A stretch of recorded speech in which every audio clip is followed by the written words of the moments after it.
Oke, balik lagi di channel gue, di channel Ronald ya teman-teman. Salam satu aspal. Apa kabar nih teman-teman semua, pejuang-pejuang keluarga dimanapun kalian berada. Dan teruntuk teman-teman yang memang sedang menjalankan ibadah puasa, gimana puasanya sampai saat ini? Apakah teman-teman masih konsisten puasanya, masih semangat puasanya? Gue harap semuanya selalu sehat ya teman-teman ya. Oke, sebelum masuk ke topik pembahasan video gua, inti info ini gitu loh. Jadi gua mau mengkritik dulu tentang sistem terbaru Gojek atau versi Gojek yang terbaru ya. Mungkin lebih tepatnya di versi 192 ya teman-teman ya. Jadi komentar gua atau kritik gua di versi 192 ini sebenarnya nggak banyak, itu nggak banyak. Cuma permasalahan di map aja, di map. Jadi antara map driver dengan map customer ini tidak sesuai gitu loh. Maksudnya crash mungkin ya. Jadi kenapa gue bilang seperti ini? Ketika kita mau menjemput penumpang atau kita mau mengambil barang, padahal kita sudah jalan, tapi di map customer ini menurut komentar customer ya. Jadi ini gue dapat saran atau dapat masukan juga. Mereka ngebaca titik driver ini atau driver di map customer ini tidak jalan gitu loh. Jadi mereka ngelihatnya kita tetap diem dan mereka ngiranya kita nggak jalan gitu loh. Kenapa mereka seperti ini? Jadi beberapa hari yang lalu gue dapetin penumpang seperti ini. Ketika gue sudah sampai tempat dia bilang, saya pikir bapak belum jalan gitu loh. Saya pikir bapak masih diem karena saya liatin di map saya bapak masih diem. Seperti itu aja sebenarnya di versi 192 yang sekarang. Permasalahannya cuma di permasalahan di map aja ya. Jadi map driver Gojek sama map customer Gojek ini tidak sinkron teman-teman gitu loh. Jadi mungkin bisa diperbarui lagi oleh PT Gojek. Harusnya sih menurut gua gitu, semakin kesini versi yang Gojek buat harusnya semakin bagus ya.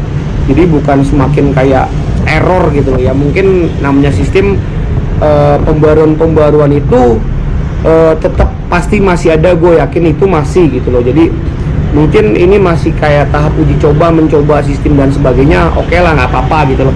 Dan mungkin banyak yang bilang tarif Gojek naik nih. Jadi beberapa hari yang lalu gue coba tarik penumpang itu narik GoRed. Ini real teman-teman.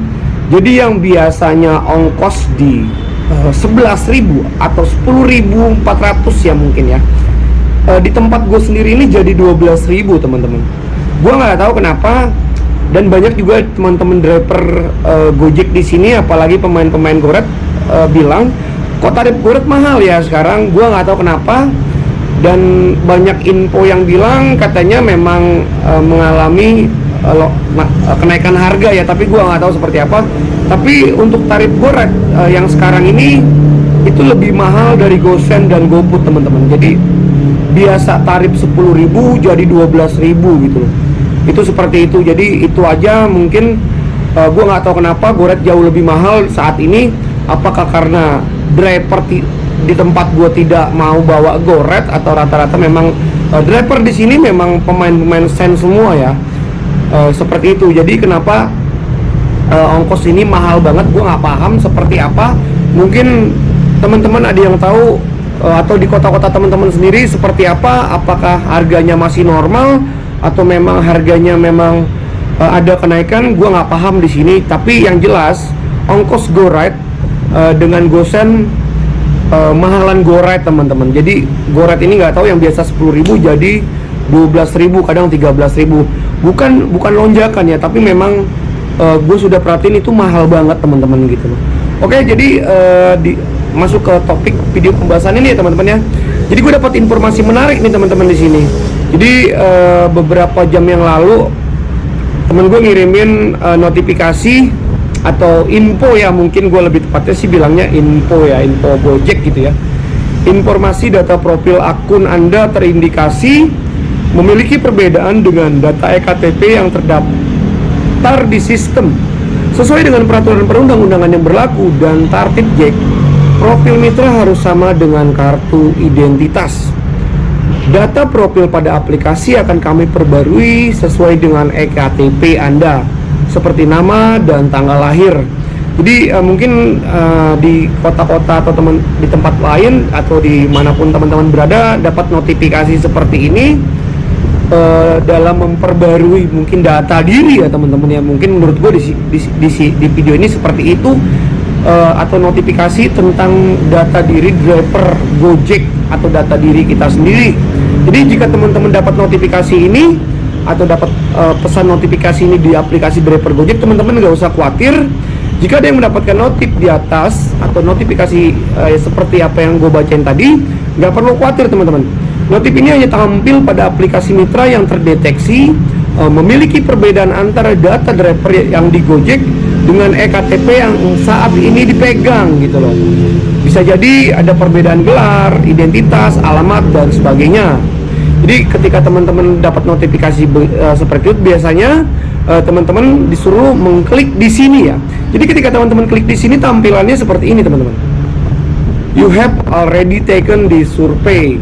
Jadi mungkin ini menganjurkan kita untuk yes or no atau mengiyakan atau tidak, seperti itu ya teman-teman ya. Jadi saat klik di sini, mitra hanya memberikan persetujuan iya atau tidak untuk mengupdate data pribadi mitra pada link yang kami berikan. Jika mitra setuju, dan mitra akan kami update secara otomatis mengikuti data eKTP yang ada di sistem kependudukan. Jadi mengikuti wilayah mungkin ya teman-teman ya. Jika mitra tidak setuju, di tahapan berikutnya kami akan mengirimkan notifikasi lanjutan untuk mitra mengirimkan ulang data eKTP yang sesuai. Demikian, semoga bisa dimengerti. Jadi gue dapat notifikasinya seperti itu ya teman-teman ya. Jadi ini juga dapat notifikasi lagi. Mohon maaf jika mendatangkan kebingungan saat mengklik. Intinya saat kita klik yang warna hijau di bagian bawah dari notif, secara otomatis udah menyetujui atas apa yang akan dilakukan sistem. Jadi ketika teman-teman klik di sini itu sudah menyetujui teman-teman ya. Cukup sampai tampilan you have already taken the survey. Nggak ada yang perlu kita isi di bawahnya ya. Tujuannya klik sebetulnya meminta persetujuan saat datanya dilakukan penyesuaian dengan data kependudukan, nggak ada peringatan lagi gitu loh. Yang nggak diklik pun nanti akan dapat notif atau peringatan susulan. Yang pasti ketika dapat notif saat ini berarti terdeteksi ada beda nama, alamat, gelar dan lainnya antara yang tertulis di aplikasi dan yang tercatat di kependudukan gitu loh. Jadi jika teman-teman dapat notifikasi seperti itu, berarti ada perbedaan antara identitas atau alamat atau nama dan gelar dan sebagainya untuk diperbarui lagi mungkin ya teman-teman. Oke, gua rasa sampai di sini aja video gua saat ini. Semoga informasi ini bisa membantu teman-teman semua mendapatkan informasi-informasi yang terbaru dari channel YouTube gua. Oke, tetap semangat. Salam satu aspal.